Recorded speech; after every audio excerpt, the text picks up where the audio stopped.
Assalamualaikum warahmatullahi wabarakatuh. Halo teman-teman semua.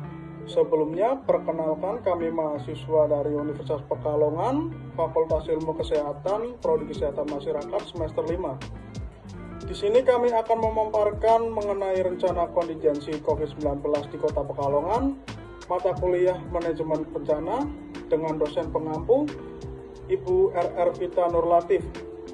Kami dari kelompok 4 yang terdiri dari 16 anggota kelompok. Sebelum kami masuk ke pembahasan lebih lanjut, izinkan kami memperkenalkan diri terlebih dahulu. Yang pertama saya, yaitu Yahya Malik Firmansyah dengan NPM 0620015511, dan selanjutnya ada anggota kelompok saya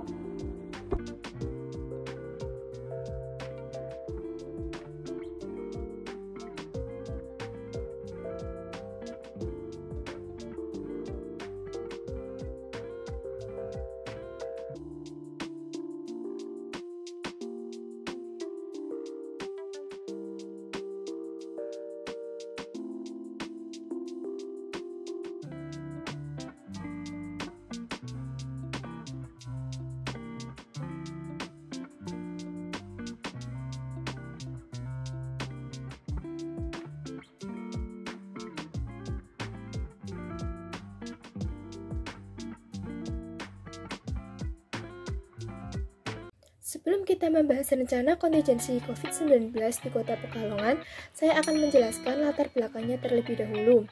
Bencana adalah peristiwa yang terjadi mendadak atau tidak terencana, atau terjadi secara perlahan, tetapi berlanjut yang menimbulkan dampak terhadap pola kehidupan normal, sehingga diperlukan tindakan darurat untuk menolong dan menyelamatkan korban, yaitu manusia beserta lingkungannya.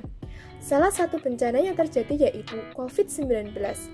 Saat bencana ini terjadi, maka rumah sakit harus melaksanakan tugas dengan persiapan yang cukup.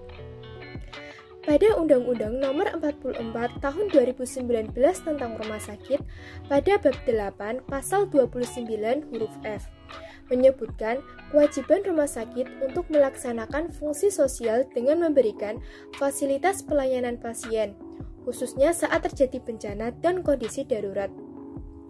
Penerapan ini dilakukan setelah adanya penyusunan perencanaan dalam menghadapi situasi darurat atau rencana kontingensi dengan tujuan agar rumah sakit dapat berfungsi. Pandemi COVID-19 dapat disebut sebagai bencana.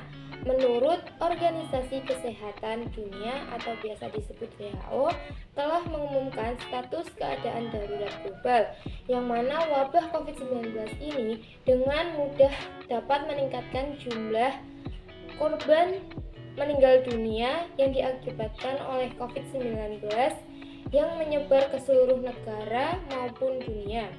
Salah satu kesiapan dalam menghadapi bencana disaster plan yaitu rumah sakit wajib untuk mengidentifikasi jenis bencana, yaitu seperti bencana eksternal maupun internal. Nah, untuk disaster plan bertujuan untuk mendokumentasikan semua upaya yang dilakukan oleh rumah sakit maupun dalam penanganan lonjakan pasien COVID-19 di rumah sakit itu sendiri. Tujuan umum disaster plan adalah menyusun regulasi dan mendukung penanganan bencana di Kota Pekalongan. Tujuan khusus disaster plan adalah 1. Menentukan jenis, ancaman, konsekuensi bahaya, dan kejadian. 2. Menentukan peran rumah sakit dalam peristiwa bencana. 3. Menentukan strategi komunikasi saat terjadinya bencana. 4. Mengelola sumber daya seperti tempat pelayanan alternatif pada waktu kejadian. 5. Menetapkan peran dan tanggung jawab staf selama kejadian. 6. Partisipasi rumah sakit dalam berkoordinasi dengan masyarakat. Manfaat: 1. Membuat rencana kontingensi COVID-19 agar menjadi lebih baik. 2. Meningkatkan penerimaan komitmen tentang COVID-19 agar lebih baik. 3. Memperbaiki hubungan antara lembaga, konsensus, dan koordinasi. Spektrum. besaran wilayah yang terdampak. Dalam beberapa minggu terakhir, kasus terkonfirmasi positif COVID-19 di Kota Pekalongan mengalami penurunan. Penurunan ini membuat Kota Pekalongan masuk dalam peta daerah resiko sedang atau zona orange. Berdasarkan data Dinas Kesehatan, peta Pekalongan per 7 Februari 2021 menunjukkan bahwa dari 27 kelurahan yang ada, wilayah zona merah atau resiko tinggi di Kota Pekalongan menjadi zero atau tidak ada wilayah yang terdampak. Untuk wilayah yang berada di zona orange atau resiko sedang sebanyak 13 kelurahan, sedangkan zona kuning atau resiko rendah sebanyak 3 kelurahan. Selanjutnya, sebanyak 11 kelurahan berada di zona hijau atau tidak berdampak. Di antaranya ada Kelurahan Jenggot, Kuripan, Kartoharjo, Sokoduwet, Kalibaros, Tono, Gamar, Degayu, Kauman, Pasir Kraton Keramat, Bandengan, dan Panjangbaru. Hal ini disampaikan oleh Kepala Dinas Kesehatan Kota Pekalongan, Dr. Slamet Budianto, SKM Mkes. Data per 31 Januari, Kota Pekalongan ada 1 kelurahan yang berada di zona merah, yakni Kelurahan Krapyak. Zona oranye sebanyak 16 kelurahan, zona kuning sebanyak 7 kelurahan, dan hijau sebanyak 3 kelurahan. Sehingga dalam pelaksanaan PPM tahap 3 berbasis mikro, wilayah Kelurahan Krapyak menjadi prioritas penanganan.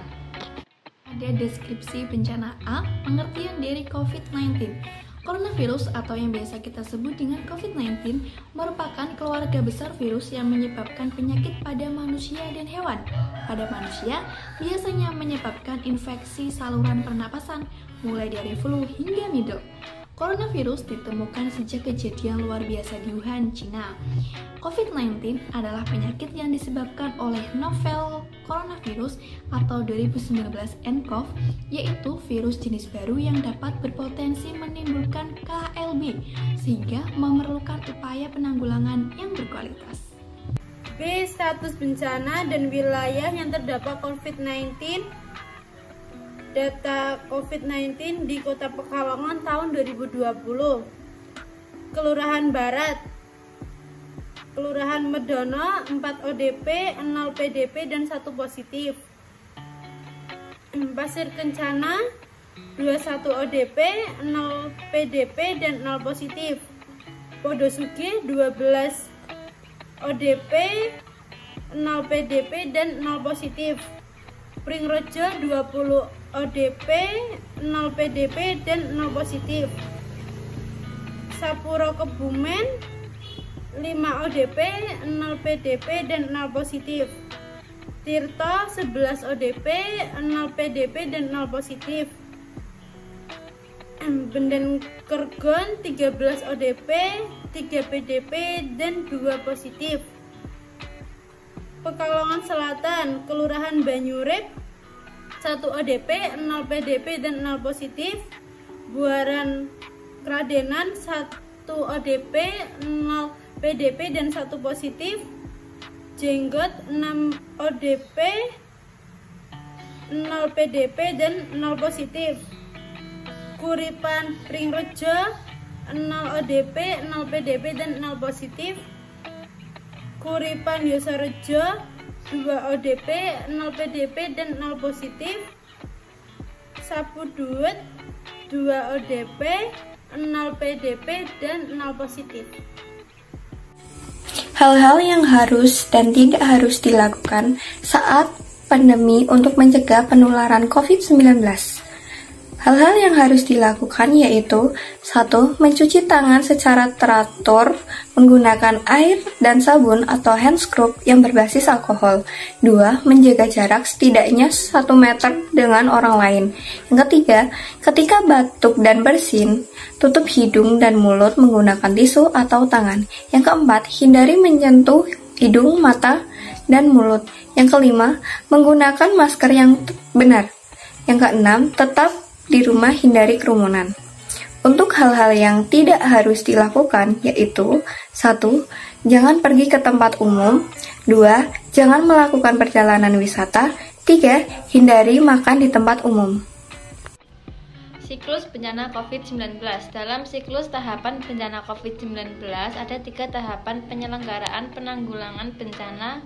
Ketiga tahapan itu adalah pra-bencana, tahap tanggap darurat, dan tahap pasca bencana.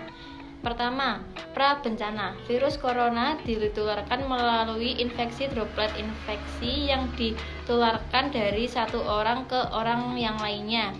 Adapun persiapan yang harus dilakukan dalam menghadapi COVID-19 adalah 1.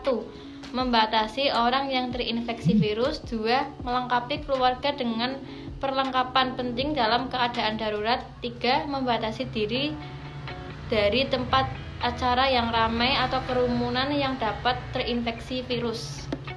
Yang kedua yaitu ada tahap tanggap darurat bencana COVID-19 di Kota Pekalongan. Jika gelombang infeksi muncul, maka pembatasan pergerakan yang perlu dilakukan ini dapat memicu pada terbatasnya pasokan makanan. Kita dapat mengambil tindakan pencegahan agar kita bisa tinggal di dalam rumah selama beberapa saat apabila diperlukan. Untuk mempersiapkan pada saat kita berdiam diri di dalam rumah, yaitu kita perlu siapkan obat-obatan penting, simpan persediaan makanan yang tidak mudah membusuk, atur kemungkinan perawatan bagi anak yang sedang sakit, dan buat aturan sedemikian rupa dalam rangka merawat anggota keluarga kita yang sakit tanpa menularkan ke diri kita sendiri. Pasca bencana COVID-19 di Kota Pekalongan, tindakan konkret yang dilakukan individu untuk melindungi diri mereka dan orang lain dari infeksi virus. Yang pertama, jaga jarak 1-2 meter dari siapapun yang terinfeksi virus. Yang kedua, cuci tangan menggunakan sabun sampai bersih. Yang ketiga, hindari berjabat tangan dengan siapapun. Yang keempat, hindari tempat acara yang sangat ramai. Yang kelima, gunakan sarung tangan jika diperlukan.